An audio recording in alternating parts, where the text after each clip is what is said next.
दोस्तों, अगर आप देश के खुफिया विभाग इंटेलिजेंस ब्यूरो से जुड़कर सीक्रेट मिशन को पूरा करने की इच्छा रखते हैं तो आप अपने करियर की शुरुआत इंटेलिजेंस ब्यूरो में सिक्योरिटी असिस्टेंट और एग्जीक्यूटिव के रूप में कर सकते हैं। आज के इस वीडियो के माध्यम से हम लोग जानेंगे कि इंटेलिजेंस ब्यूरो क्या होता है, इसमें सिक्योरिटी असिस्टेंट और एग्जीक्यूटिव का कार्य क्या होता है, इसके लिए शैक्षणिक योग्यता कितनी होनी चाहिए, एज लिमिट क्या है, सैलरी कितनी मिलती है इस पद के लिए। साथ ही हम लोग सिलेक्शन के प्रोसेस, एग्जाम्स के पैटर्न, सिलेबस इत्यादि को विस्तार पूर्वक जानने की कोशिश करेंगे। तो वीडियो को शुरू करते हैं। दोस्तों, किसी संस्थान में काम करने से पहले उसके बारे में जानना बहुत जरूरी होता है, इसलिए पहले हम लोग जान लेते हैं कि इंटेलिजेंस ब्यूरो क्या होता है तथा इस संस्थान में सिक्योरिटी असिस्टेंट का कार्य क्या होता है। इंटेलिजेंस ब्यूरो भारत का आंतरिक सुरक्षा खुफिया एजेंसी है।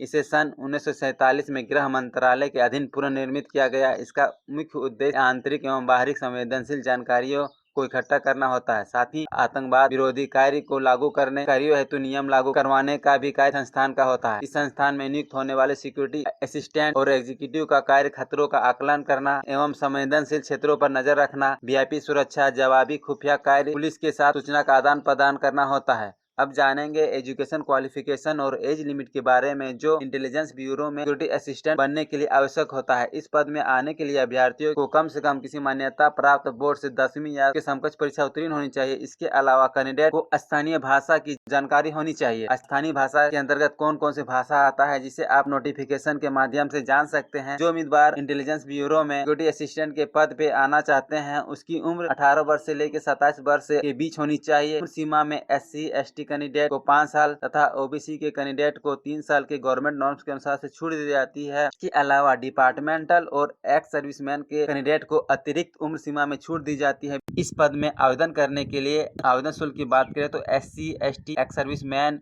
फीमेल कैंडिडेट को छोड़कर अन्य सभी अभ्यर्थियों के लिए 50 रुपये ऑनलाइन मोड में पे करने होते हैं, जिसे कैंडिडेट को रजिस्ट्रेशन के एक दिन के बाद जमा करनी होती है। वीडियो में आगे बढ़ते हैं और जानते हैं सिलेक्शन के प्रोसेस को। उससे पहले मैं बताना चाहूंगा कि अगर आप वायुसेना में नियुक्त या अन्य किसी विभाग में नियुक्ति से संबंधित वीडियो देखना चाहते हैं तो आप हमारे चैनल के वीडियो सेक्शन में आकर या वीडियो के डिस्क्रिप्शन में दी गई लिंक के माध्यम से देख सकते हैं। इंटेलिजेंस ब्यूरो में सिलेक्शन प्रोसेस के 3 चरण होते हैं: tier 1 written examination, tier 2 local language ability test और टायर 3 इंटरव्यू या पर्सनैलिटी टेस्ट। आइए अब हम लोग एक एक करके सभी स्टेज के बारे में विस्तार पूर्वक जान लेते हैं। टायर 1 एग्जाम्स पैटर्न की बात करें तो क्वेश्चन टाइप आपका MCQ होंगे।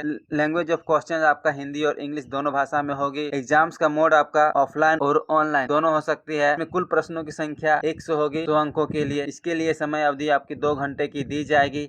इस एग्जाम्स में आपका नेगेटिव मार्किंग भी होगा 1/4 गलत उत्तर के लिए। इसमें सिलेबस के अंतर्गत एग्जाम्स के पेपर को 4 सब्जेक्ट में विभाजित किया गया है। आइए हम लोग इसके बारे में देख लेते हैं कौन कौन से 4 सब्जेक्ट है और इसके अंतर्गत कितने मार्क्स के प्रश्न सम्मिलित होंगे। जनरल अवेयरनेस में 40 मार्क्स होंगे। क्वांटिटेटिव एप्टीट्यूड से 20 मार्क्स के क्वेश्चन होंगे। लॉजिकल और एनालिटिकल एबिलिटी के 20 प्रश्न होंगे 20 अंकों के लिए। इंग्लिश लैंग्वेज के 20 अंक के लिए प्रश्न पूछे जाएंगे। टायर 1 के एग्जाम में न्यूनतम cut off marks category wise IB द्वारा निर्धारित की जाती है, जो इस प्रकार है। अनरिजर्व कैटेगरी के कैंडिडेट के लिए कम से कम 35%, OBC के कैंडिडेट के लिए 34% और SC ST तथा ESM के कैंडिडेट के लिए कम से कम 33% अंक लाना अनिवार्य है। टायर 1 की परफॉर्मेंस के आधार पर ही टायर 2 और टायर 3 के लिए अभ्यर्थियों को शॉर्टलिस्ट किया जाता है। टायर 2 रिटन एग्जाम्स के अंतर्गत लोकल लैंग्वेज की एबिलिटी टेस्ट की जाती है। इसमें क्वेश्चन टाइप आपका डिस्क्रिप्टिव होगा। इसके लिए 1 घंटे की समय दी जाती है। इस एग्जाम्स में 50 अंकों के प्रश्न होंगे जिसे 2 पार्ट में बांटा गया है। पहला पार्ट में आपका 40 अंकों के प्रश्न होंगे जिसमें 500 वर्ड्स के पैसेज को लोकल लैंग्वेज से इंग्लिश और इंग्लिश से लोकल लैंग्वेज में ट्रांसफर करना होता है। वहीं दूसरे भाग में आपके लोकल लैंग्वेज की स्पीकिंग एबिलिटी की जांच की जाती है। इसके लिए 10 अंक दिए जाते हैं।